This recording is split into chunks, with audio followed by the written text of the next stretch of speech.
All right, welcome everyone. We're Semblance of Sanity. I'm Caleb. I'm Jacob. And we're here for Fruits Basket, Season 1, Episode 8. Last Last episode we had the backstory.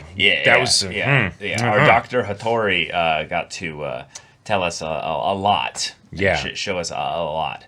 Things in the Soma family are complicated. They are a unique but maybe a bit afflicted of a group in terms of some things that have driven them to do stuff that, well, quite reprehensible. Yeah, because we have this curse thing, apparently, that there's a possibility of being broken, but there's a doubt if it will be, or... Yeah, and there's also, like, this feeling of, like, certain things being, like, wasted. Like wasted energy or something that could be, like, something that threatens some kind of balanced ecosystem or what have you, because, well, then why not just let him, It's interesting. But Akito, in general, we don't like him. No. We don't like him. Mm-hmm. So, that's a little shit. We're gonna need to know some Akito backstory eventually. But for now, I would love to get some lighthearted, just relaxing, wholesome stuff. Right now, I think we could use a little bit of a decompress after that whole going to the estate with Kyo and Yuki and Toru. And that would be wonderful. Hopefully Shigure. That would be fun. But yeah, y'all, without further ado, let's get into this. All right, everyone, now be sure to go check out the reaction portion of the video in the description below, then come back here for the discussion.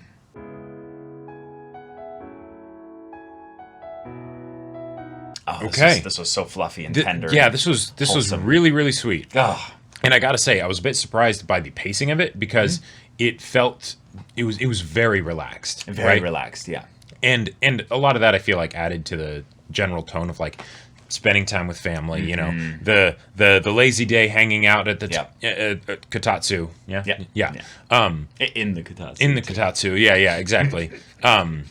I got it mixed up with what kind of word it was, but so like I loved it, and it focused on the three main characters, which is always good. We even had some stuff with Ochan and Hanachan, which I liked. Yes, we started off with them to kind of showcase that the friends are going to be looking out for her because they understand her the most of all the characters involved in the story thus far. Yep.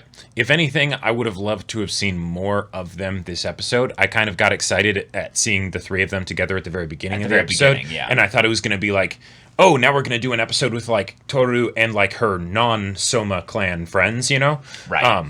But they still ended up having a big part to play in the episode, each of them individually in their own ways, so that was really cool. And then the Hanachan encounter with the Somas on the way to their estate. That was great, because it's something where, you know, again, these are, first years in high school, so it makes sense that they would be a bit of they'd need a bit more overt reminders, shall we say, about Toru's situation with regards to the emotional side of things, even though they already had situations like when she went to, back to her grandparents' house, and and then they realized no, they wanted her to stay here, right? And I liked that we covered a couple things as to how the families of the people that she's involved with all have stuff going on, but they want to be there for her. The prime difference is that the grandpa had something set up where they were like, oh, we've been trying to remodel our house and stuff like that, but hey, we didn't need to spend that much money from what we'd saved, so let's go to Hawaii. This will be a fun little treat. And it's like, hey, Toru, like, absolutely, like, understand that we're sorry, we're not going to spend, New Year's with you. We can't just slot in another person to Hawaii. Sure. That's a whole ordeal. But it's not them trying to abandon her necessarily. Well, and the grandpa understands that the family doesn't get along with her. Right. It wouldn't be as fun for her to come to Hawaii with them, actually. Yeah. He totally understands that. But it was a thing of him, like, of course, not trying to abandon her necessarily. It's just a thing of where he's like, hey, this is something we're going to do. Yeah. But she has her friends who are like, hey, we want put to you up hang with out with us. you. Yeah. Like, and they gave multiple options. There's you can hang out with our families for what our family's doing for New Year's. We can definitely fit you in. It's not a problem. Yeah. And then also, if you want to but even stay if you somewhere, wanted to, we would just ditch our families and hang out with you on a camping trip. That you too. know? Yes. And like they gave plenty of options, and Toru turned down every single one. Every single one. Yeah. That is something that I like that they did in such an aggressive way, because that really hammers in that it shows the dissonance within her, and that this really is a character growth like kind of problem for Toru or opportunity. Yeah, because Toru wanting to have a smile on and you know and help people and be that kind of like, you know, anti-burden, right? That you know, helps other people and stuff. Right. And she doesn't ask for what she wants. Right, but she doesn't ask for what she wants. Yep. And in fact, when people are specifically trying to help address her needs because she doesn't want to be alone, she pushes it away. Yeah. There is a very relatable aspect to Toru's insecurities with regards to not wanting to be a burden on people that I think plenty of people can identify and understand at the surface level. Obviously, there's going to be some specific aspects and reasons because of her past and with her mother and stuff. But the idea of being a person who doesn't want to be a negative is a form of people-pleasing. It's basically you adjust yourself and your positivity, if you will, to those around you, and thus she laughs and smiles at the smallest little things. And, you know, calls, you know, cleaning the house with them a dream. Yeah. Now, the key phrase in there is with them, you know. But you can hear it if you are tuning your ears specifically for it, is that a lot of the things that she gets excited about are along the area of doing these things with people. Now, because they don't really feel comfortable enough to inquire about her specific needs, Toru is in this nice little happy bubble of being able to be with them without having to talk about the awkwardness of them all being together.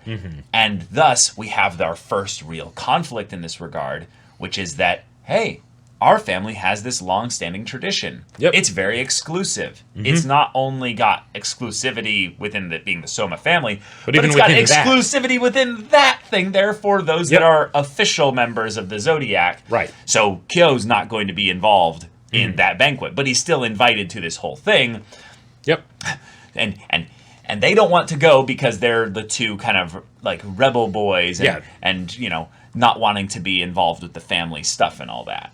So I love that this kind of naturally, seamlessly kind of created that separation. Right. The thing that they see as being not very valuable is the very thing that Toru values. So much so that she's even mentioned before that she would be willing to put up with all kinds of stuff that she shouldn't have to in order to get it. And it's really sweet to see the two boys, you know, kind of flounder about with this as they're like, okay, well then I guess we should go to the thing because this is what Toru would want, but then it's the no, hold on, what do we want? But also too, is Toru even being honest about what she wants? So awesome, that's growth stuff for them. I would love to see the mirror equivalent of this, but instead of it being them realizing what Toru wants and them going back to her, Toru actually realizing what she wants, which I guess kind of was what the whole thing with the going back to her grandpa's was. But even then the two boys went and came together, right? I would love to see something where then she kind of takes charge of things and really lets herself be selfish, you know? Yeah, that is going to be, I would say, a slow burn for her development. She is the main character, so thus her development will probably cover the entire show. Right. But that is an area where I would say, maybe even in a weird way, both the boys have that kind of problem as well. In that they're kind of secretive. There's this element of them, there being a part of the Soma family and all that. Sure. And there's this element of like, well, They don't like to be vulnerable, maybe? They don't like to be vulnerable. And I think that that's an example of a different kind of insecurity where you're not necessarily thinking about whether you're burdening people, but you're basically saying, this isn't your problem.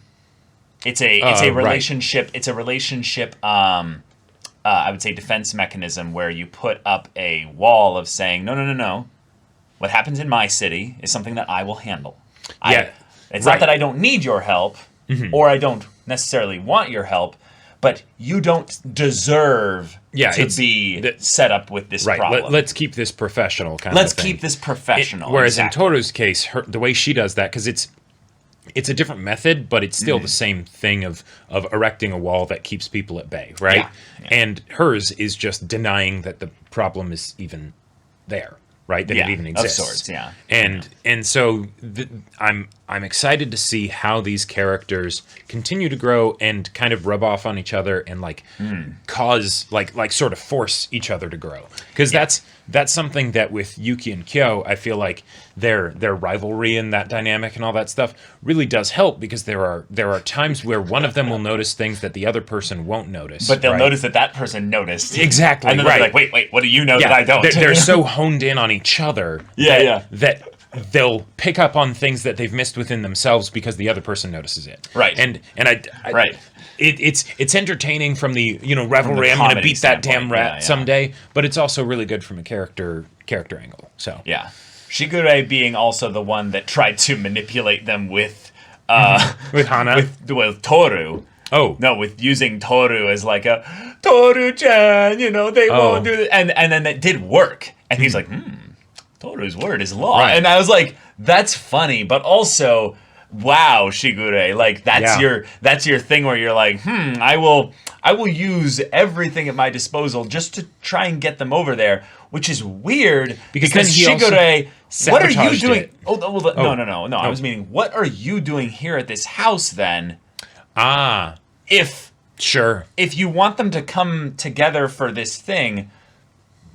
And yet, when Akito has his distraught look, he came in with the glee, with the almost like sadistic pleasure of like, you reap what you sow, Akito. You little bitch. Yeah, and I got ecstatic at that. Yeah. Because I'm like, yes, please, thank you. Like, yes, exactly. Someone acknowledging that, but he wasn't saying that out loud. That is something for him and him alone. And yet, this is something that I thought was kind of sussy in this episode. Yeah. He does all of this stuff, invoking Toru and all that stuff to get them to go. Right. But then once they're going, he mentions all the reasons that, are you sure you want to go? Well, that was the joke of basically saying that they're Right. They're worried about this whole thing. Yes. And can you stop being a bunch of housewives worrying about your kids? Right. And thus he did that just to troll them, basically. Yes. And I think the Occam's razor, the simplest solution is usually the best. Because he literally said, "This is hilarious." Right. He said, "This is hilarious." That. Yeah. He was absolutely yucking it up at how over the top they were being. Right. He doesn't have a fourth member of their party to laugh at them with, exactly. So he has to do it in his own head. Yeah. And maybe it makes it feel a bit schizo sometimes, but you do whatever you have to do, right? The fact that he was getting them to go, and then he does all these things to make them then want to go back. It's just it feels, I don't know. There's this part of me that's wondering, is he actually doing some Giga Brain 5-head strat of being like, no, Akito, I did everything I could. I even convinced them to go, but then they changed their minds. But he has no proof of that.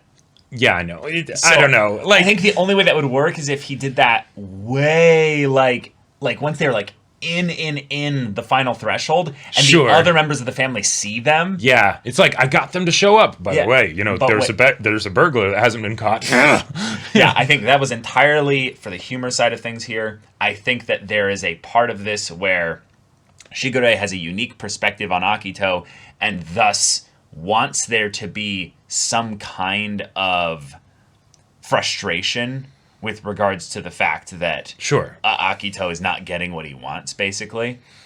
Mm-hmm. We don't know why Akito, we necessarily needs to have, every Yuki single member there. Uh-huh. Well, that's the thing is I think that's the big thing there is that it's Kyo could leave or not. Right, because he's not going to be at the banquet. Yeah. Yeah. It's the banquet being something that has to do with them all being, animals and stuff, and then being like. And if I were Zodiac to guess, members. it might have something to do with like some ritualistic thing that pertains to the curse. Yeah, something like that. Like because that's the thing that Akito has really seemed to care about so far, other than just the general moodiness vibe that we've gotten from him. Right. So.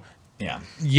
To draw a relation to the real world here, one of my favorite things about having Hanachan and Uo-chan in this is that they provide a sounding board for, well, all the other characters, but they also specifically give that true insight into where Toru is at, specifically Hana in that one moment where she's all like, oh, I have my big black dress and I'm just amazing. But oh no, brain, don't short out here. What was I gonna say? Oh, right. There's a very real world connotation here of when you have new friends or boyfriend or just significant other or something like that, or another family that you spend a lot of time with.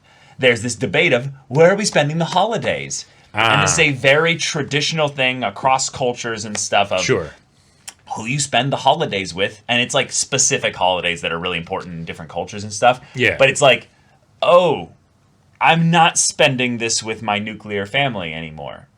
I'm going to spend this with the family that I choose. Right. And one of the things that this reminded me of is in my past, I had 2 key events in my life that I just stopped doing with my family because they weren't conveniently available. Okay. One of them was my birthday. My birthday in the summer was quite often after a certain point in my life when I was doing my summer job. Yeah. And when I was doing my summer job, I didn't have more than maybe a sibling to spend my birthday with. Now that's nuclear family, of course, there. But sometimes they'd be working, or differently and stuff like that, there'd be like a friend in the area where I was doing my summer job and stuff like that I'd then spend for my birthday. And over the course of time, I stopped really, doing like birthday parties of that type in general because I was like, it's not a big deal. Right. But when I would choose to then have it after this, when I was done with that summer job, I was like, oh, I don't really need to do this with my family necessarily. I can do this with anyone, and that's cool. And I remember people being like, wait, like you don't want to do it with us? I'm like, no, it's not that. It's just like, it's, my birthday.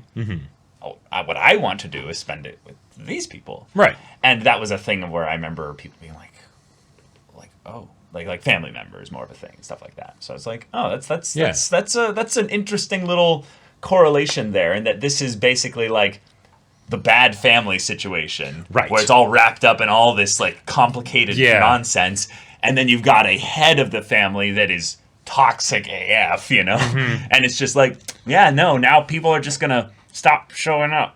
And that was so satisfying to hear Shigure's thoughts at that point. If anything, the thing that it makes me wonder though is if there were any other family members that maybe at different points were like, you know what, I don't know if I want to deal with this necessarily, because I feel like Yuki and Kyo are kind of like or Yuki specifically, because Kyo is the outsider that kind of wants to get back in but can't. That ended up deciding, I'm going to kind of distance myself from this. Like, even potentially Shigure, because he moved to the different house. He's not on the big estate, right? Yeah. Even though he totally could be, because it's just that huge. Right. There's no, like, probably shortage of resources for that. Right, exactly. But he does come back to the place for New Year's, even though... That's probably a tradition. Yeah, tradition and all that stuff. Could be all kinds of reasons. And yet he still has the glee when he sees Akito getting kind of his just desserts. Yeah, I feel like Shigure is a complicated character after this episode. Yeah.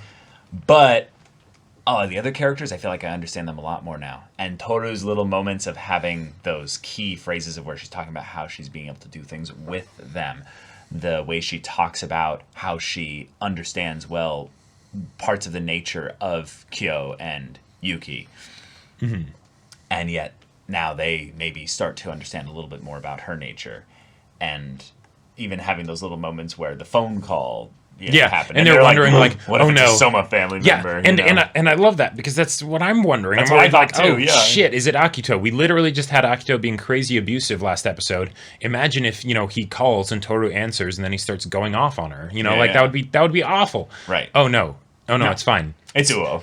Good old Uo-chan. Because Hanachan had her moment. Yep. We need Uo to have hers. And that's I'm calling right. just to see if you're lonely, Mm-hmm. It's like, oh, you're so sweet. Good friends. Also, good friends. I love the side little introduction to her family dynamic in that she's spending New Year's with probably just her dad. And her dad is limited to 1 beer for the whole day. Right.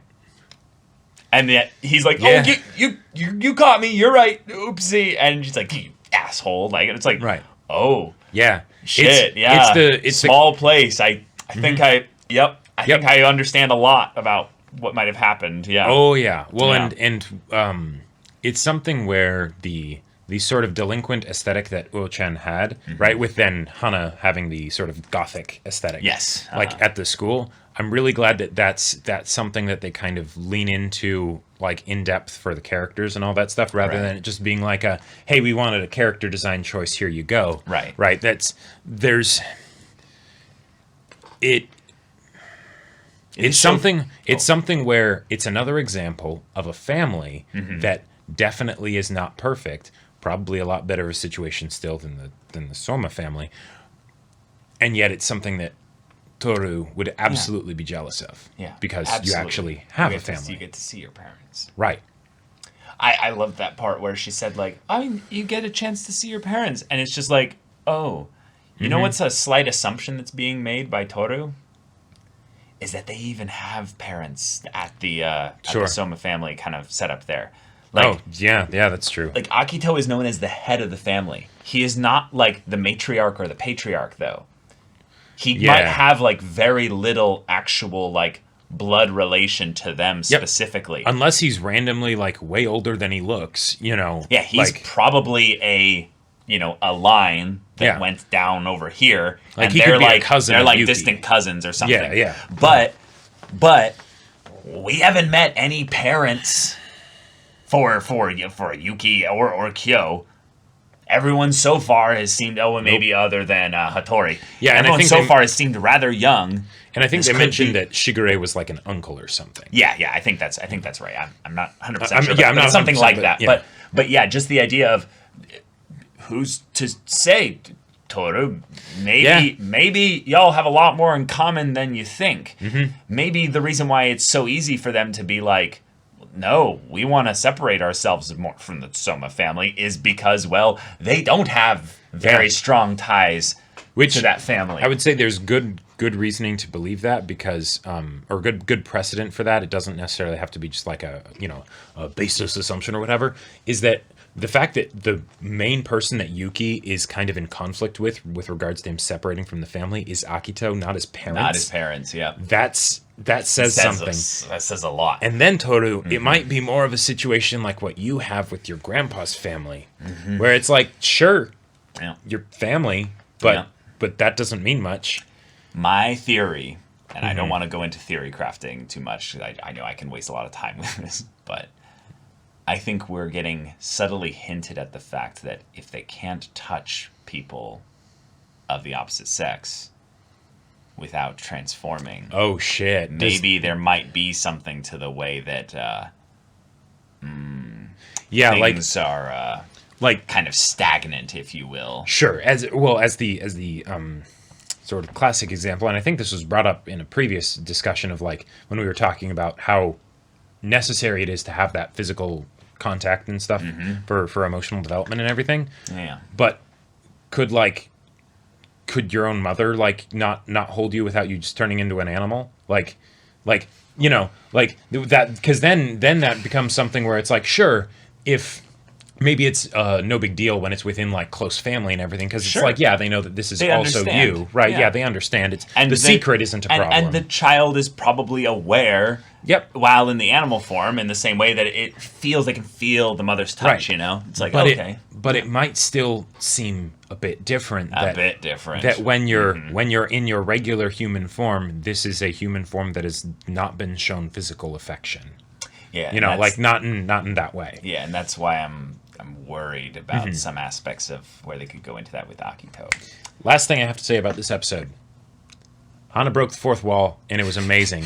Like with the waves and like whether it's like some psychic telepathy or whatever, but then she just looks at the screen. I'll make my first phone call to the year to you, and she's like looking forward to it. Yeah. Right. That was so unnecessary in the episode, But I loved it. I loved it. It was a wonderful addition. It's my favorite new evolution of the... Right, exactly. Yeah, it's like that, but just taken to a whole other level. New level. But y'all, thank you so much for watching this episode's reaction and discussion. If you want to see the next episode's reaction and discussion right now, though, go check out the link in the description below for our Patreon. You can get an early access there. You can watch full-length timer reactions there, and all this comes with Discord access, so you can chat with us in the community there about this show, about anime in general, and also be sure to check out our Twitch channel. We stream every weekday. The info's in the description. Yeah, so if any of that interests you, we'll see you there. But until then, we're Semblance of Sanity. I'm Caleb. I'm Jacob. And we'll see you all next time.